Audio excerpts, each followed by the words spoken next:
This is my intro. There are many others like it, but this one is mine. Hello and good morning. My name is Dan, and welcome to Boilerplate Socialism.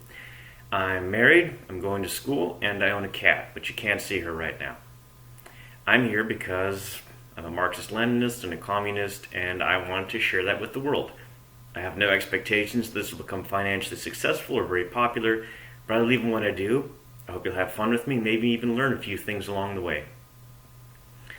So without further ado, welcome to the first episode of Boilerplate Socialism. Today's topic, what is communism? Well, that's actually very simple. Communism is the system of government that focuses itself entirely around killing James Bond, usually with elaborate death traps. We also believe in defeating Rocky Balboa in the sport of boxing. Thank you very much, and don't forget to like and subscribe. Of course, I'm joking. But we've all seen that. That's where most of us get our information about communism from. Rocky Balboa, James Bond, Stranger Things. The truth is a little bit more complicated, but also not much more. Communism as it exists is a future phase of human economic development. Basically, it's a place where everything is run for the community or run communally. It's in the name, communism, where all means of production are publicly owned and used for public good.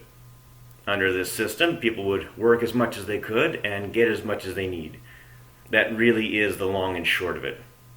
We say it's a future phase of development because currently we're in the capitalist phase of development, where everything is run largely for profit and by individuals. So that brings us to the next point. Why do we want to move towards communism?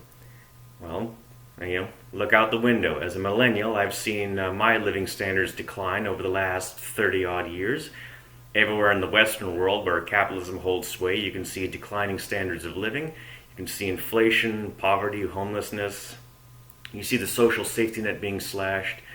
And this isn't just limited to the United States or Canada. This is also in most of Western Europe, in places where traditionally they were the poster boys or the golden boys of capitalism. Ultimately, I myself and others would like to work towards communism because we want a system that is humane and isn't worried first and foremost about profits and everything else never. It's going to take a lot of work and it's a complicated project. But the thing to remember is that capitalism was born, it has matured, and eventually it will be forgotten, just like feudalism or the slave economy or early tribal economies. As technology changes, so society changed, so economics changed. I do genuinely believe that moving towards communism is a worthy and worthwhile goal.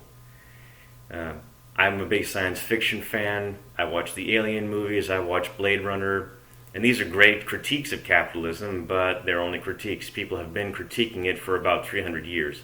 The point is just to move beyond it. And if you want to know how to do that, I hope you'll join me in future videos where we talk about the subject. Because I'm far from an expert. I do a lot of amateur reading, but learning about communism is like learning about the lore of Bloodborne or From Souls video games like Dark Souls. There's a lot to get into. What I'm hoping to do is to just be a simple gateway to this. In the comments, please be respectful. If you have any questions, I'd be happy to answer them. And I encourage respectful discussion and interaction. So thank you very much for coming with me today here. I hope this has been somewhat educational to you. Please remember to like and subscribe and ask me anything you want. And next week we'll do a video about capitalism, what it is, so you can define it. Thanks for your time and have a fantastic day.